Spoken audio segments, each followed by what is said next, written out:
नमस्कार दोस्तों, स्वागत है आप सभी का एक और नए वीडियो में। बहुत समय पहले की बात है। एक बार एक गुरु धर्म प्रचार के लिए एक नगर में आए हुए थे। उसे नगर में सभी लोग उन गुरु का उपदेशों ने वहां पर पहुंच गए। सभी लोग बड़े ध्यान से उन महात्मा के उपदेशों को सुन रहे थे। तभी उन गुरु ने कहा, सदैव दूसरों की सहायता करनी चाहिए। इससे हमें सुख की अनुभूति होती है, हमें सुख की प्राप्ति होती है। जैसे ही उन गुरुवर ने यह बात कही, वहां पर उपस्थित सभी गांव वालों में से एक व्यक्ति जोर जोर से हंसने लगा और उन गुरुवर से कहता है, हे गुरुवर, आप जो कुछ कह रहे हैं वह सत्य है, क्योंकि मुझे इन सब बातों पर बिल्कुल भी विश्वास नहीं। क्या किसी की मदद करने से केवल हमें भला सुख की अनुभूति कैसे हो सकती है? आप जो कुछ भी कह रहे हैं वह सब असत्य, झूठ है। मैं इन सब चीजों में विश्वास नहीं करता।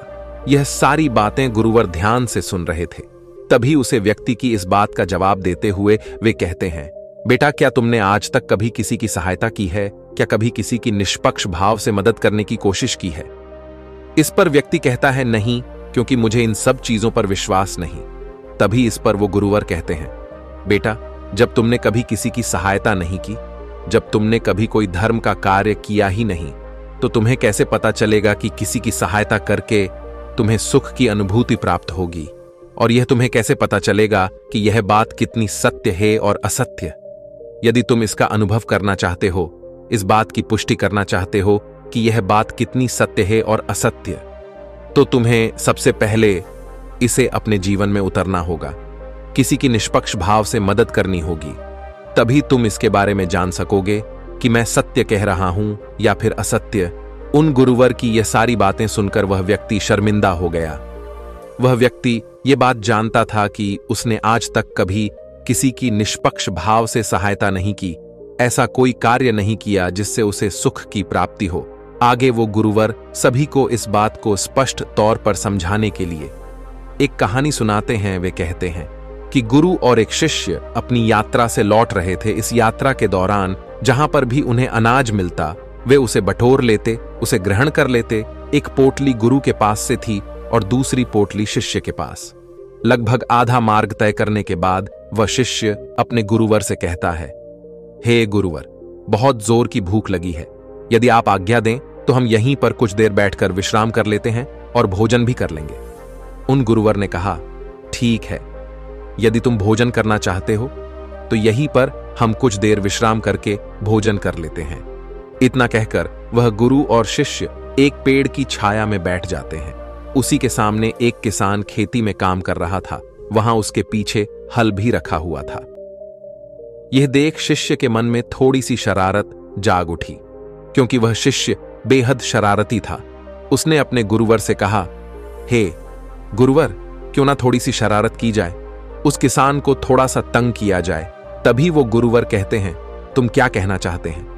वह शिष्य कहता है, हे गुरुवर, क्यों ना हम इस किसान का हल छुपा दें, और जब यह परेशान होने लगेगा तब हम इसका हल इसे वापस कर देंगे। इस पर वह गुरुवर कहते हैं, बनते पर इससे क्या लाभ होगा? वह किसान अपने कामों में लगा हुआ है और उस काम में तुम विघ्न डालने की बात कर रहे हो। यह अच्छी बात नहीं। हां, अगर तुम शरारत करना ही चाहते हो तो हमारे पास जो 2 अनाज की पोटलियां हैं, उनमें से एक पोटली तुम उसकी हल के पास रख दो और फिर देखो क्या होता है। वह शिष्य अपने गुरुवार की बात मान जाता है और जैसा उसे उसके गुरुवार ने कहा, वह पोटली उस हल के पास रख देता है और वापस आकर अपने गुरुवार के साथ उसी पेड़ की छाया में बैठ जाता है।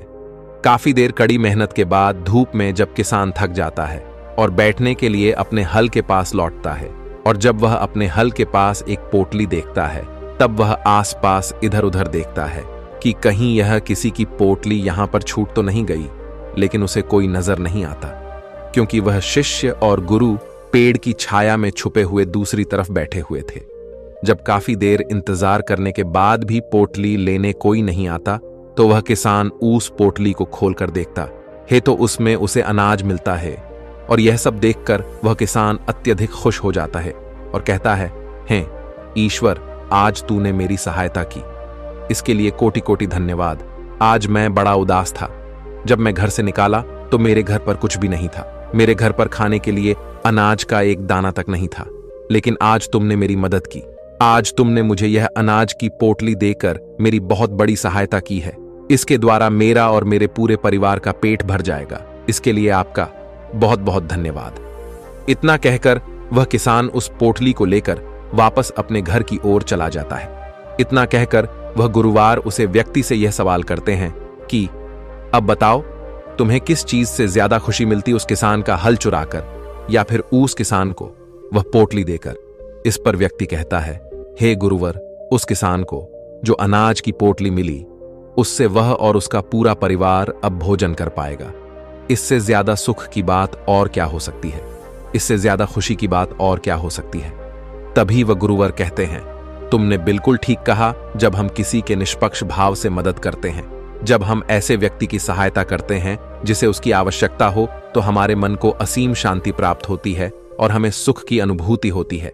किसी व्यक्ति को परेशान करने से, तंग करने से, दुख देने से अच्छा है कि उसे हम खुशी दें। इतना कहकर वह गुरुवर कहानी में आगे बढ़ते हैं और कहते हैं, जिस प्रकार उस शिष्य ने यह कार्य करके सुख की प्राप्ति की खुशी का अनुभव किया, उसी प्रकार आप भी एक बार किसी ना किसी व्यक्ति की निष्पक्ष भाव से मदद जरूर करें। उन गुरुवर की यह बात सुनकर उस व्यक्ति को यह एहसास हो जाता है कि किसी को सुख देने में जो खुशी मिलती है, वह किसी को दुख देने में नहीं मिलती।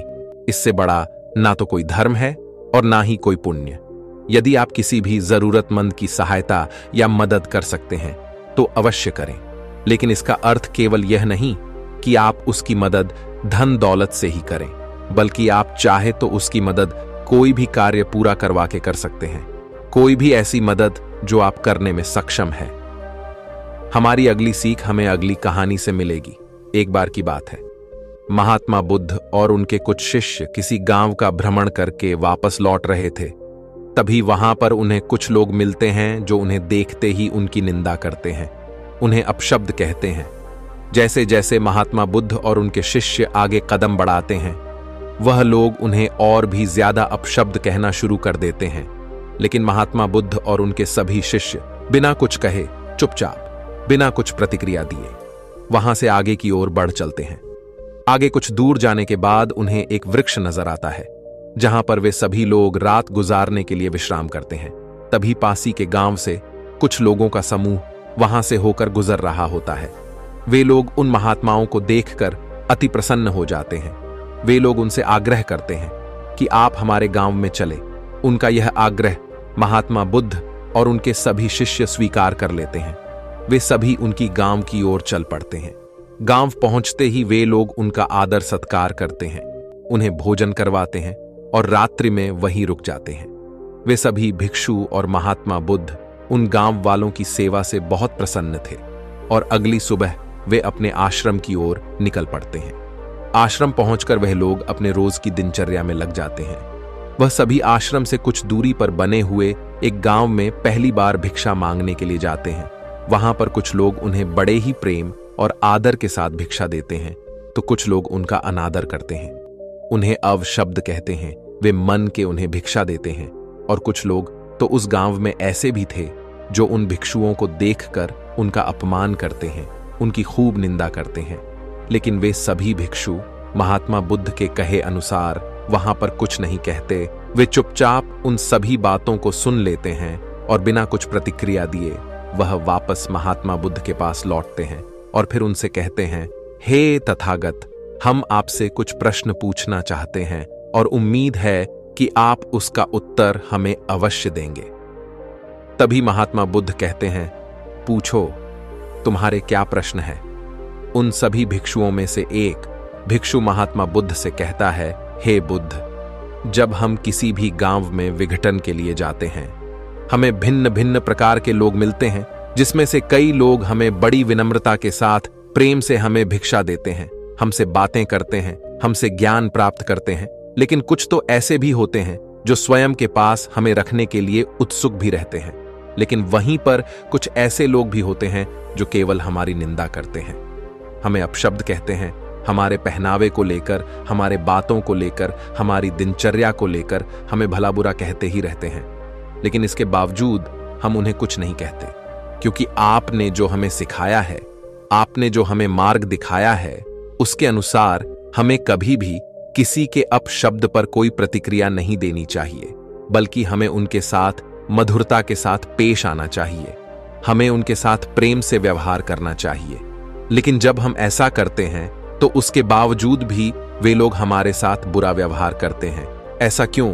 लोग हमारे साथ मधुरता के साथ क्यों नहीं पेश आते? वे लोग हमारे साथ प्रेम व्यवहार क्यों नहीं करते, जबकि हम तो उनके साथ विनम्रता से ही बात करते हैं, उनका आदर करते हैं? फिर भी वे हमारे साथ ऐसा क्यों करते हैं? इसका क्या कारण है?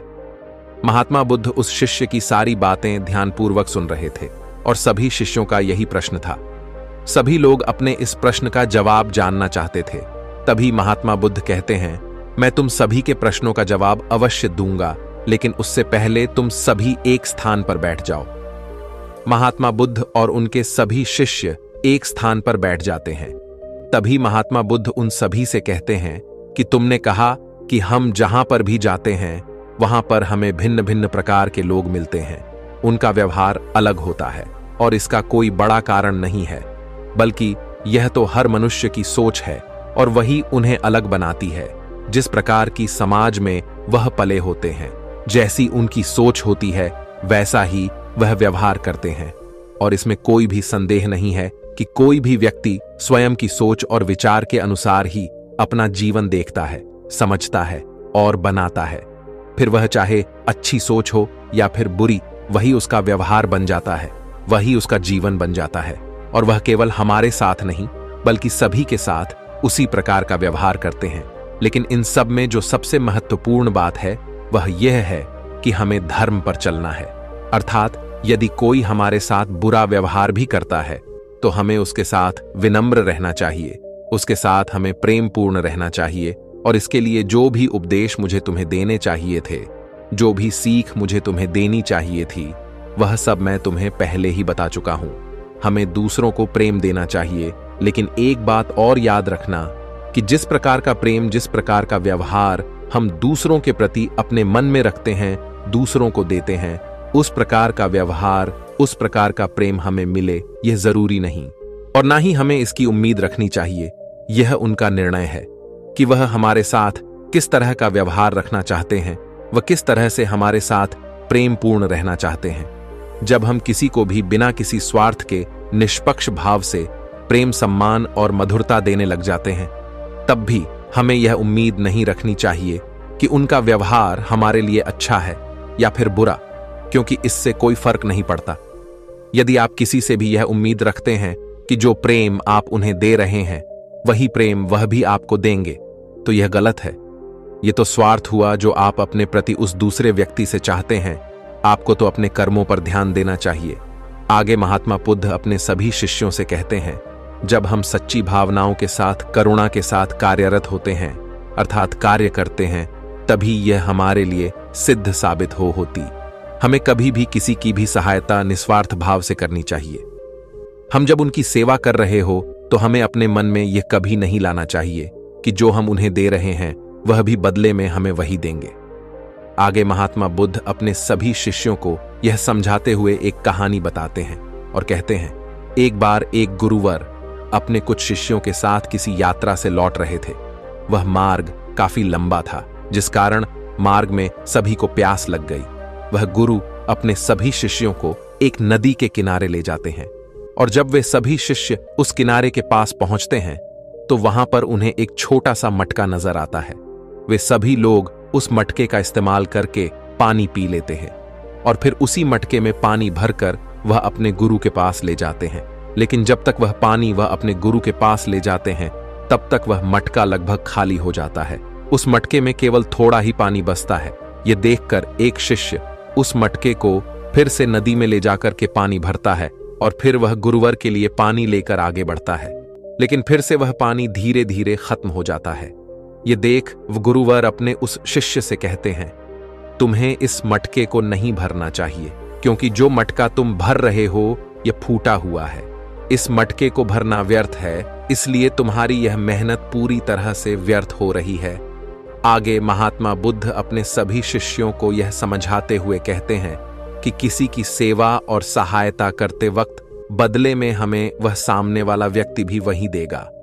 इसकी चाह रखना बिल्कुल व्यर्थ है, क्योंकि जब भी तुम किसी की सहायता करके यह आशा रखते हो कि सामने वाला भी तुम्हारे लिए ठीक वही करेगा, तुम्हें भी ठीक वही देगा, तो इससे केवल तुम्हें निराशा ही प्राप्त होगी। और तुम लोग भी वही चाहते हो। जब तुम भिक्षाटन के लिए किसी गांव में जाते हो तो यह तुम्हारा धर्म है कि तुम विनम्रता, प्यार, आदर सत्कार के साथ भिक्षा मांगो, लेकिन बदले में वह भी तुम्हें आदर सत्कार के साथ भिक्षा देंगे। इसकी उम्मीद करना बिल्कुल व्यर्थ है, क्योंकि जब भी तुम किसी की सहायता करके यह आशा रखते हो कि सामने वाला भी तुम्हारे लिए ठीक वही करेगा, तुम्हें भी ठीक वही देगा, तो इससे केवल तुम्हें निराशा ही प्राप्त होगी।